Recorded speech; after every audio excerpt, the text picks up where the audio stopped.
আজকে বানাবো পটল দিয়ে আলু দিয়ে ডিম দিয়ে কষা কষা করে ঝাল। প্রথমে শুকনো ঝাল, তেজপাতা, জিরে ফোড়ন দিলাম। আগে থেকে পটল, আলু, ডিম লাল লাল করে ভেজে নিয়েছি। এখন আলুগুলো ভালো করে ভেজে নেব, লাল লাল করে। সিদ্ধ আলু আগে থেকে সিদ্ধ করে রাখা।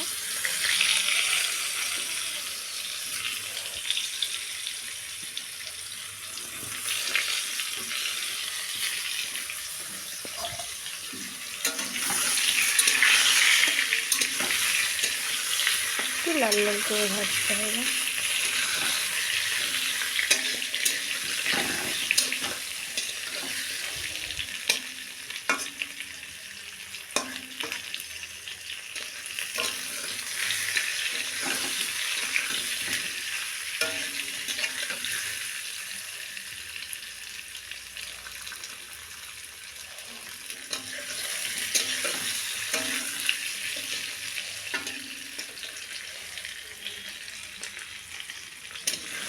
সিদ্ধটা তো ভাজা লাল লাল কালার এসে গেছে। এখন দিয়ে দেবো স্বাদ মতো লবণ,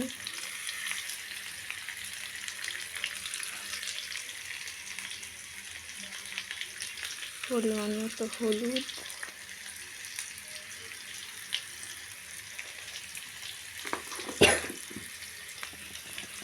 আর এখানে আদা, রসুন, পেঁয়াজ, টমেটো, একটু ধনে পাতা দিয়ে পেস্ট করা। এটা একটু নেড়ে নিয়ে এই পেস্টটা দিয়ে দেবো।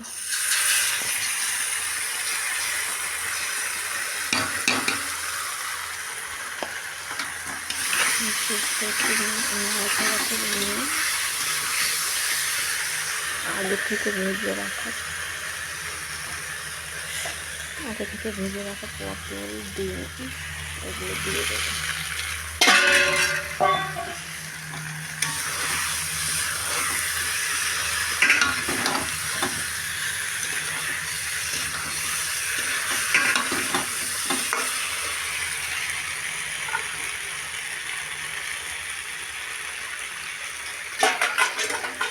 এটা একটু ভালো করে ভাজা হয়ে গেলে এই মশলা ধোয়া সামান্য জলটা দিয়ে একটু কষিয়ে নিতে হবে।